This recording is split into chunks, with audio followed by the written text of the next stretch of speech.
right, man. It finally happened, guys. Yes, It took a little bit longer than what we were expecting, but it was worth it. And not what we were expecting. Just the media made it. They were hyping it up, thinking those last couple of games. They were like, they were thinking that Steph was gonna make like 15 threes. Like 16 in one game. That little storyline made the whole passing record a little like too overhyped. Yeah. I'm not gonna lie, I wanted to buy in, like I kind of bought into it, but I was like, it's unlikely, but I wanted to buy into it. I was like, yo, it'd be really fucking sick if not only he passes Ray Allen, but he also breaks Klay Thompson's record for most threes in a game, and then like that actually would have been really epic. That would have been cooler than what actually happened, but whatever. Hey. He still did it. He still did it. Not to take anything away from the guy. But the fact that a high schooler was able to do that and Stephen Curry couldn't do that, I'm like, that's your goal, yeah, y'all? Shout out to her. That was dope. Like, and she did it on the day where everybody was like, oh shit, what if he scores 16? Yeah. And then some random high schooler, I don't know, from nowhere fucking went off. But it was worth it. At the time of this recording, it just got broken right now in his second 3-point made in the biggest stage in basketball. That's the true. Mecca of Madison the NBA. Square Garden. You said it yourself. Madison Square Garden. MSG. Yes, sir. LeBron already tweeted like, congrats, brother, and like doing it on that stage of all stages. Like maybe this is what he was planning all along. That's not true though, because if you look at the game, did you see that? Like the game that when they were hyping up like, oh, what if he scores 16 in that first half? I think it was the most attempts that Steph had ever had for threes in the first half. Yeah, he was actually trying that night. Yeah, for real, man. Fuck it, but at least it worked out in New York. Hey, fuck it, man. In New York, he was wearing some nice kicks. Yeah, Ray Allen was there as well to see it.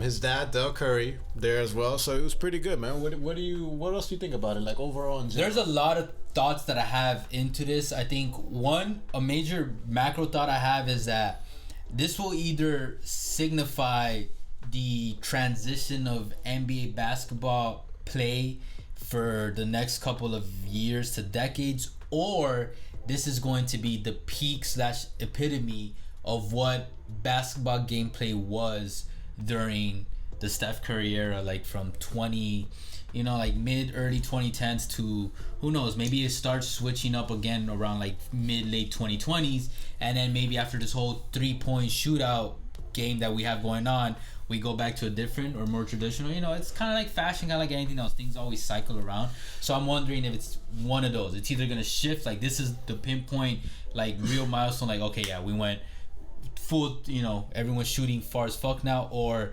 okay, that was an era, and that moment encapsulates that era. I think it might be a mix of two, of both. You think so? To be honest, from the way how it looks like that right now, but it blows my mind. It speaks to the greatness of Stephen Curry that despite the fact that he had those problems with his ankles early on in his career, that injury history. Could you imagine if he didn't? If he didn't. Because mind you, to put it into perspective, okay, he broke Ray Allen's record, and I might be wrong about this, by 4 years or 5 years.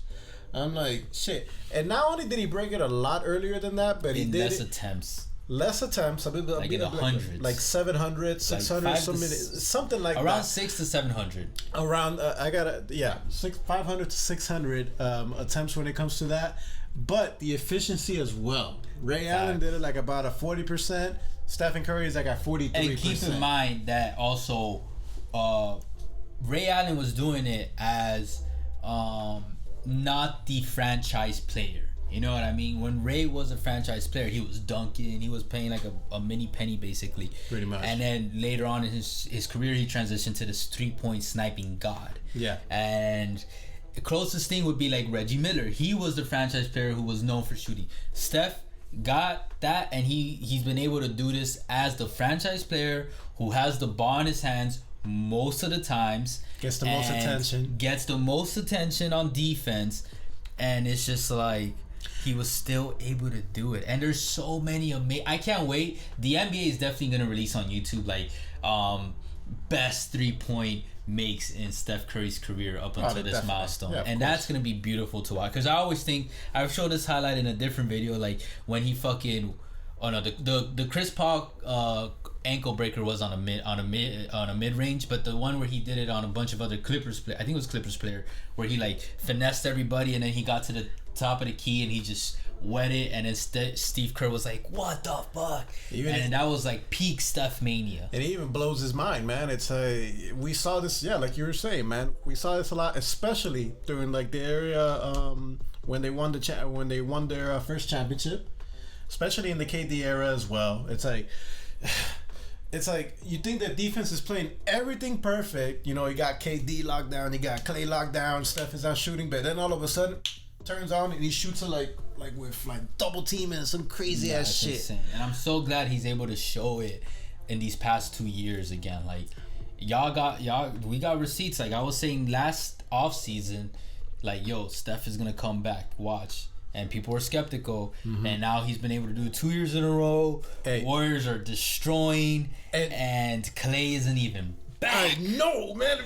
Now, I really do hope, though, one thing I ask of you, Steph, because I know you're watching this video, please, just for fans, like subscribe just basketball fans. Not even that, but that'd be cool, too.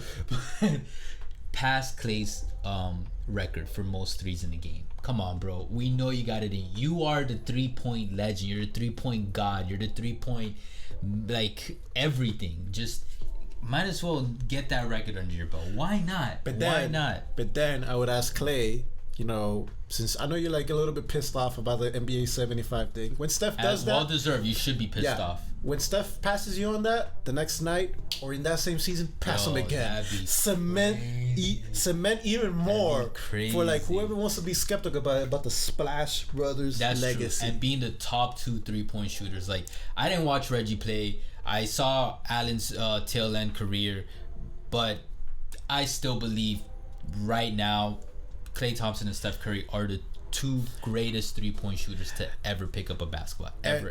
To put a final, and I've seen a lot of Reggie docs and highlights and everything. I get but come on, not the. And even Obama once said Klay's got the better shooting arc and technique. Yeah. You remember that? That shit was crazy. He did. When he said that, I was like, ooh, Barack said what? Yeah, Barack and that's ball. When Steph was still, he can ball. Yeah. Probably the best baller out of every anybody in the White House. I mean, that's a different standard. Anybody in government, period. That is something, whatever. We'll do it on a Twitter post for BTD. But I did find out that I think it's in the Supreme Court Justice Building or some shit like that there is a really cool indoor basketball court. Yeah, I saw this on one of those random ass Insta posts. Obama definitely got a use of that. One thing I do want to touch is here's some facts that really cement how mind-blowing what Stephen Wardell Curry, that's his middle name, right? Yeah, is doing. Say it. Curry has, as of now, the 7th best 3-point percentage in NBA history, which is mind-blowing when you think about the volume that this man is doing it at. Yeah.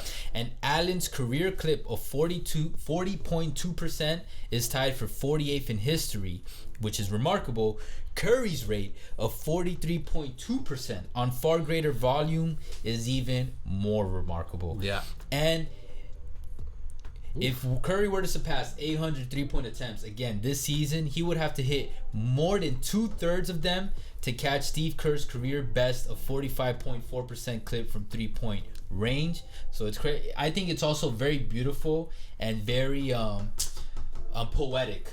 Like that Steve Kerr is Curry's coach. Yeah. For this whole like the peak of Steph Mania and the Warriors dynasty, because Steve Kerr has one of the most memorable 3-point shots during the Bulls era. Yeah. And he is a very memorable, known 3-point shooter from. I mean, you guys just heard the stat. And just to touch on this, the fact that just going to Steve Kerr, the fact that the Warriors are doing all of this without Klay Thompson, being healthy, speaks to Steve Kerr, like those doubters that were saying, "Oh man, anybody can coach." When you had KD, Steph Curry, Klay, facts. and Dre in his prime. What I thought you were gonna bring up, I thought you were gonna say it speaks to Curry's incredible, not just like talent, leadership, and just overall player ability on an overall scale, because people were like, "Oh, you had KD, and before that you had Klay, and you had a system." Like, what about now, man? He got a different team. Like, the only core is him and Draymond. Pretty much. And then obviously Kerr. But on court is him and Draymond. And Klay isn't even back. And even when Klay comes back, that's only 3 people. Come on, guys. And like everybody else is different. And Curry is obviously they're still following a very similar system, but things have changed, and he is still inspiring, lifting this team up. Fucking, they made Andrew Wiggins a serious player. Think about it. Hey, that's what separates first class organizations from dumpster fire organizations. Yes, and first class players from like A1 to B1. You know what I mean? Or 1A and 1B. Like Curry is up in the 1A, him, LeBron. This is gonna be crazy to see. I don't know, but Kawhi, because there are very few players. You put them on a squad, they elevate your team on a drastic level. I think Ja is on that level. I don't know. I just found a winner to bring up Ja. You know, if you were saying those are special players. KD, I'm a little hesitant because I got OKC. They made the finals once, and they had a lot of talent, and they were very young. After that, they didn't do it. And then in the Nets, it's only been 1 year, but I still gotta see. Because what if they don't reach the finals again for the second year in a row? To me, that'll be a mark on KD's legacy. Well, right now, even without Kyrie, they're the number 1 seed in the East. Yeah, with James Harden not being it's regular season. No, that's true. But it's about pushing them. And come on, I will say KD has a better surrounding cast than actually I can't say that. Nah. We're surrounding, it's actually a really nice roster. Like KD. But we'll see how it plays out, because at least Curry did it without KD in 2015. Think about that. And went to the finals in 2016. Good. And a 73-9 record. And that's it. Bro, man, I'm like, and the Davidson performance he had in college, pushing that team to a fucking Cinderella story, which was like the start of everything. Elite basically. 8, yeah, they made an Elite 8. Like that is insane. That's what for me makes Curry a special player. Actually, that's a video I wanted to bring up to you. We should definitely do. I think you saw the episode Speak for Yourself, where you would build around KD or Curry.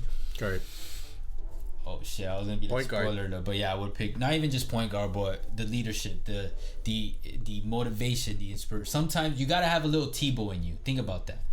And Tim Tebow, because he was able to inspire. Was Tim Tebow A1 quarterback? Fuck no. Okay, skip Bayless over here. He had that intangible that helped push.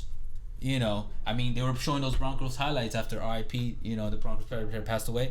Yeah, those Curry has the talent and the intangibles. Now KD, I'm still waiting. Which obviously KD is not a better player overall. I mean, is a better player overall. But you know, there's a lot of things that makes someone a 1A, a LeBron, a Jordan. But okay, since you're saying about Wade too, intangibles. I just want to end this with this: that I can't name a better person overall, like, because Steph is generally a good person.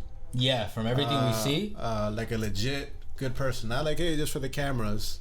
Like, he seems to be a cool, legit dude. So for anybody for this type of thing to happen, I mean, it just makes me even more happy. You know, that someone like that did it. Someone like that, it's not some, I feel you on that, actually. Douche, you know.